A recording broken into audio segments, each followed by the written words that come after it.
जिंदाबाद जिंदाबाद घंटी साहब जिंदाबाद जिंदाबाद जिंदाबाद रवि भैया जिंदाबाद जिंदाबाद जिंदाबाद बालन साहब जिंदाबाद जिंदाबाद जिंदाबाद हरिपंथ जिंदाबाद।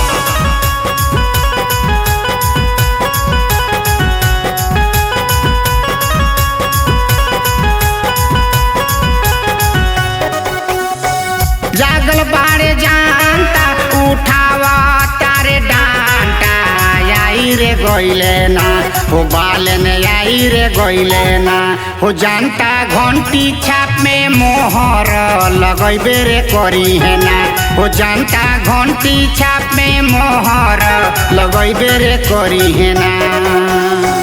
जागल बाड़े जानता उठावा तारे डांटा आई रे गोइले ना हो बालन आई रे गोइले ना हो जानता घंटी छाप में मोहर लगैबे रे करी है ना हो जानता घंटी छाप में मोहर लगैबे रे करी है ना। जिंदाबाद जिंदाबाद घंटी साहब जिंदाबाद जिंदाबाद जिंदाबाद रवि भैया जिंदाबाद जिंदाबाद जिंदाबाद बालन साहब जिंदाबाद जिंदाबाद जिंदाबाद हरिपंथ जिंदाबाद।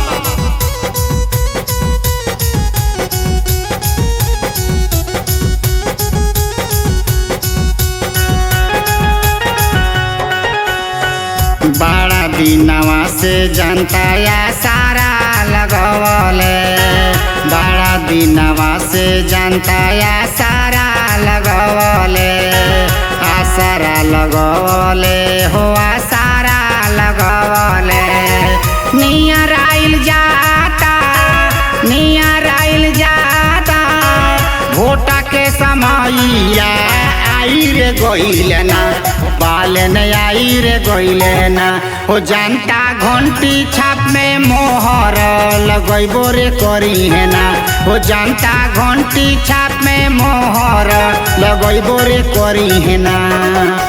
जिंदाबाद जिंदाबाद घंटी साहब जिंदाबाद जिंदाबाद जिंदाबाद रवि भैया जिंदाबाद जिंदाबाद जिंदाबाद बालन साहब जिंदाबाद जिंदाबाद जिंदाबाद हरिपंथ जिंदाबाद।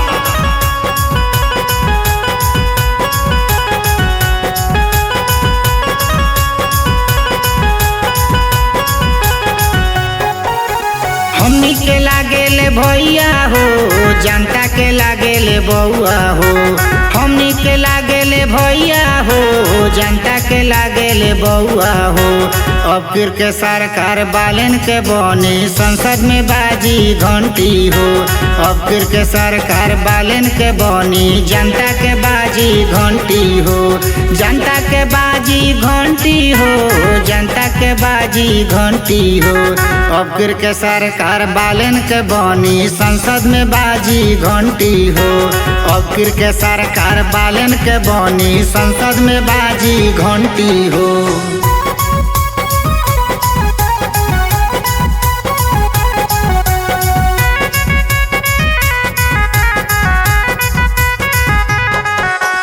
बालन रवि भैया हो बालन रवि भैया हो बालन रवि हरिपंथ बालन रवि हरिपंथ सारा विरोधियन के छक्का छोड़ई है हमर रवि भैया हो सारा विरोधियन के छक्का छोड़ई है हमर रवि भैया हो।